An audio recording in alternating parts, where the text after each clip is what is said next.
An organization can change when it faces several factors that create the need for change, whether it is external factors or internal factors.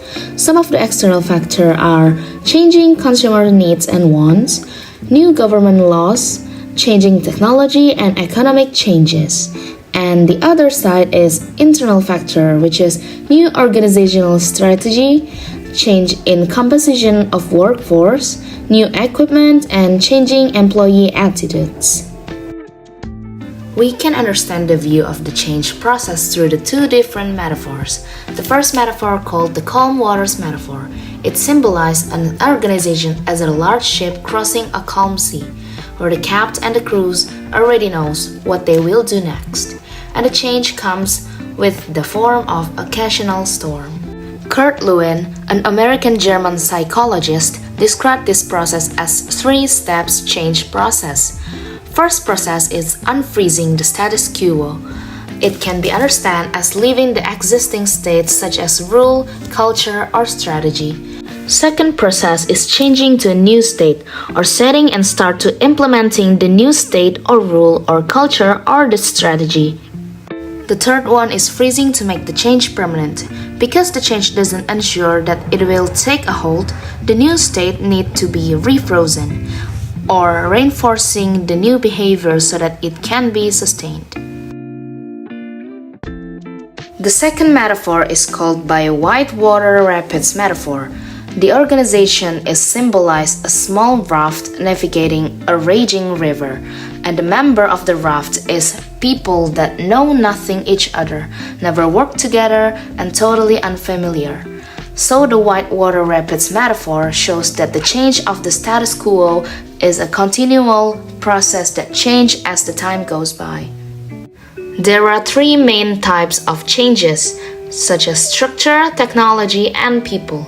Changing structures refers to a change in organizational hierarchy, chain of command, management system, job structure, or administrative procedure. The change in external environment or in organizational strategies often lead to changes in the structure. Changing technology refers to a change of the technology used to convert input to the output. The reason is the invention of new, more efficient technologies. It also refers to the change of work process and methods. And the third one is changing people. Refers to changing perceptions, attitudes, expectations, and behavior.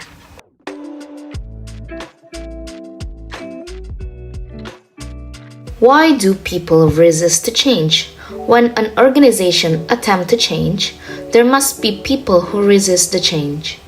Some people hate any change that doesn't jiggle in their pocket, or they don't comfort in that change. The main reason is because of habits, beliefs, and concern about personal loss. An organization's culture tends to be particularly resistant to change because it is composed of generally constant and enduring traits. Employee commitment to strong cultures makes them particularly resistant to change. Factors of cultural change are a dramatic crisis occurs, leadership changes hands, and the organization is small and young. For many employees, organizational change creates stress. An uncertain environment characterized by time pressures, increasing workloads, mergers, and restructuring has created a large number of employees who are overworked and stressed. The stress can be caused by personal factors and job-related factors called stressors. Clearly, change of any kind, personal or job-related, has the potential to cause stress because it can involve demands, constraints, and opportunities. Now, how the managers can make change happen successfully? First, they can make the organization change capable. The second one is understand their own role in the process. And the third one is give the individual employees a role in the change process. A creative organization develops unique ways of working or novel situations to problems. But creativity by itself isn't enough. The outcomes of the creative process need to be turned into useful products or work methods, which is defined as innovations. When managers talk about changing an organization to make it more creative, They usually mean they want to stimulate and nurture innovation. The systems model can help us understand how organizations become more innovative.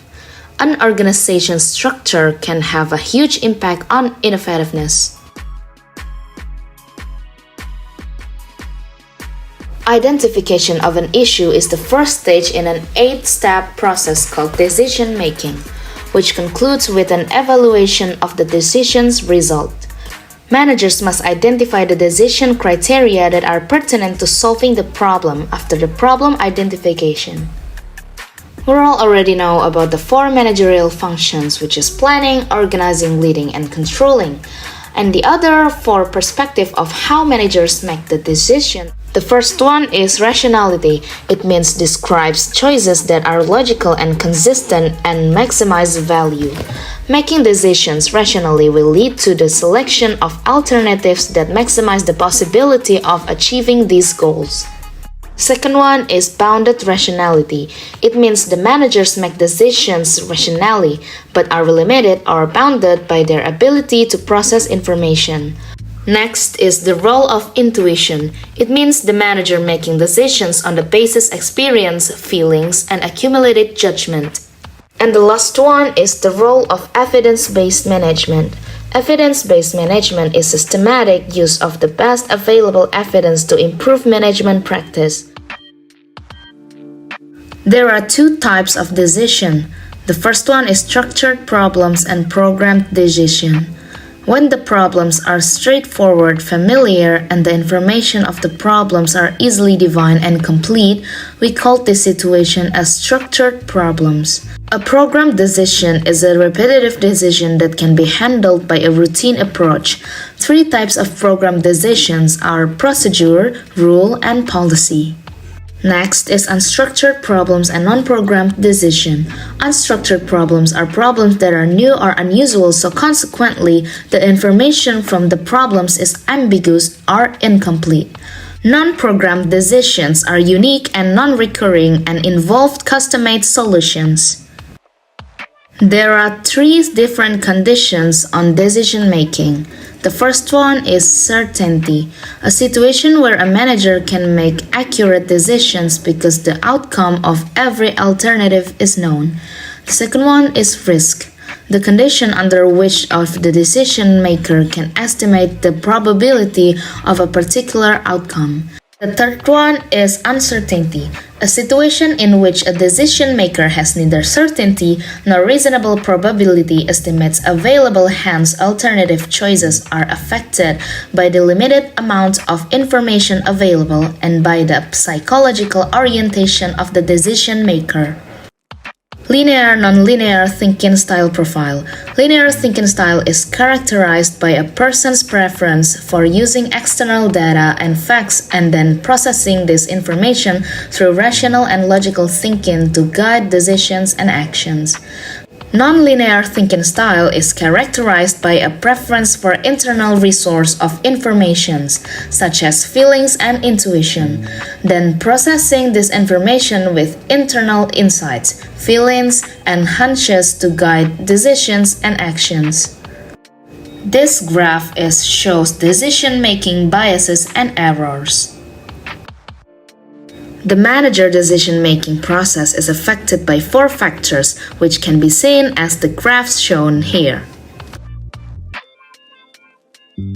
In conclusions, managers can make effective decisions by understanding cultural differences in decision-making, knowing when it's time to call it quits, using an effective decision-making process, and building an organization that can spot the unexpected and quickly adapt to the changed environment.